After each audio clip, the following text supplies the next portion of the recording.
Set to launch not long from now on February 4th, Kingdom Come Deliverance 2 is promising an authentic, grounded open-world action RPG experience unlike most of what we've seen from the genre. And naturally, the game has had no shortage of eyes on it leading up to its release. To prepare for its launch, here, we're going to go over a few key details about the game that you should know. From its open-world setting to the sort of gameplay experience it looks set to deliver, and more. Setting.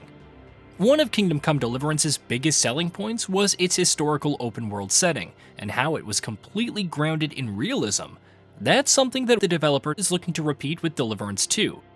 Set in the early 15th century, the game will once again take players to what the developers say is an authentic and grounded recreation of Central Bohemia.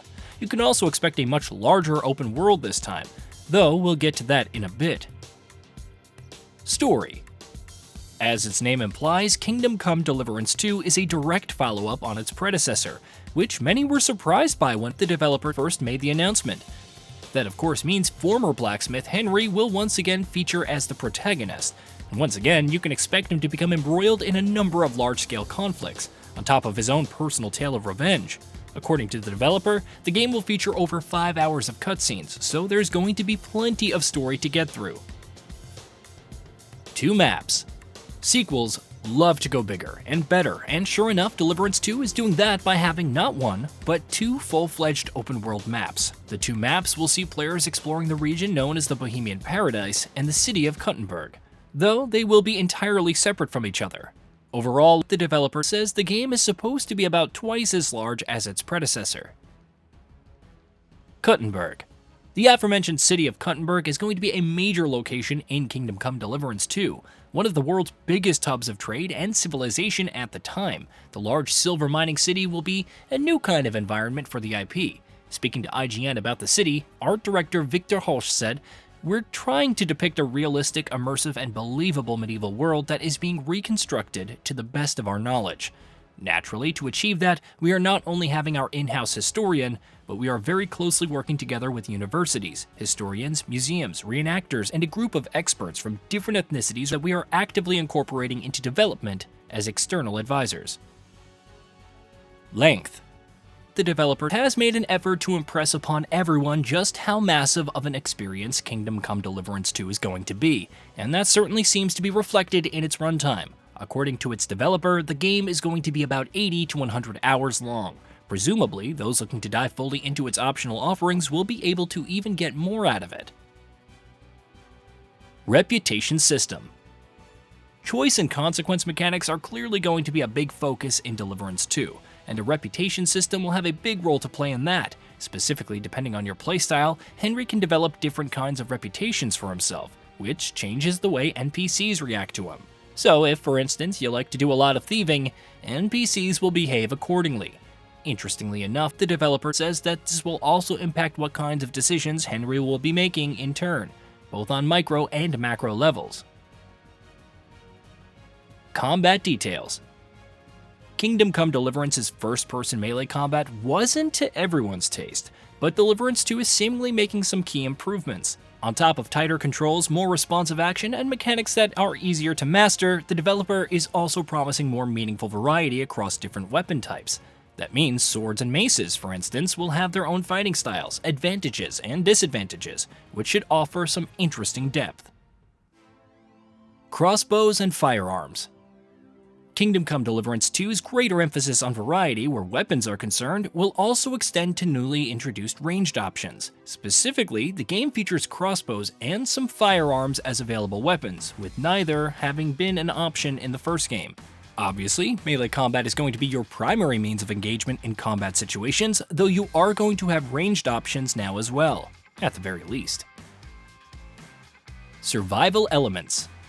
Survival elements will continue to play an important role in Kingdom Come Deliverance 2. Players will have to ensure that Henry is eating and sleeping regularly, and how you choose to tackle those problems will have consequences. For instance, if Henry is found sleeping somewhere he shouldn't be, he will be woken up rather than being allowed to finish his rest. Meanwhile, depending on where you go to sleep, Henry can also be attacked and ambushed while he's sleeping. Alchemy. Henry is a blacksmith by trade, but alchemy will also be an important part of the gameplay loop in Kingdom Come Deliverance 2. Specifically, going out into the world and looking for resources to gather will be something players will definitely be doing plenty of, with those resources then being used to craft a variety of potions, and yes, the saving potion is returning as well. Graphics modes. As confirmed by the developer, Deliverance 2 will feature performance and fidelity modes both PS5 and Xbox Series X, with the former running at an upscaled 1440p and 60 FPS, and the latter at an upscaled 4K and 30 FPS. On Xbox Series S, meanwhile, the game will run at 1080p and 30 FPS, with no 60 FPS option offered. PS5 Pro enhancements. Unsurprisingly, Kingdom Come Deliverance 2 is also confirmed to feature PS5 Pro support. In addition to the aforementioned performance and fidelity modes, on Sony's more powerful console, the game will also feature a Pro mode, which will run the game at an upscaled 4K, courtesy of PSSR, and 60 FPS. PC requirements. For those hoping to play the game on PC, Kingdom Come Deliverance's requirements can be fairly steep. On the lowest setting, to run the game at 1080p and 30 FPS, you'll need either an i5 8400 or a Ryzen 5 2600, alongside either a GeForce GTX 1060 or a Radeon RX 580, and 16GB of RAM. Meanwhile, for recommended setup that plays the game at 1440p and 60 FPS, you'll require either an i5 13600K or a Ryzen 5 7600X, as well as either a GeForce RTX 3060 Ti or a Radeon RX 6700 XT, and 24GB of RAM. Regardless of which setup you're playing on, you'll also need an SSD and around 100GB of free storage. High and Ultra requirements. Kingdom Come Deliverance 2's high-end PC requirements are where things get really demanding. To play the game at 1440p and 60 FPS at high settings, you'll need either an i7 13700K or a Ryzen 7 7800X 3D, alongside either a GeForce RTX 4070 or a Radeon RX 7800 XT, and 32GB of RAM. Meanwhile, for Ultra settings, most of the requirements will remain the same, though on the GPU front, you'll need either a GeForce RTX 4080 or a Radeon RX 7900 XT.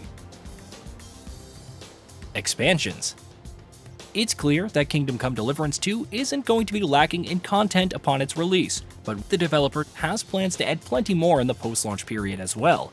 The developer has confirmed that it will release 3 expansions for the action RPG, though at this stage, there's not much else that's known about them. Presumably, we'll learn more once the game itself is out. Hey, did you know that we at Gaming Bolt upload new videos every day? Stick around, drop a like, subscribe, and hit that bell, and let us know what kind of content you'd like to see in the future with a comment below.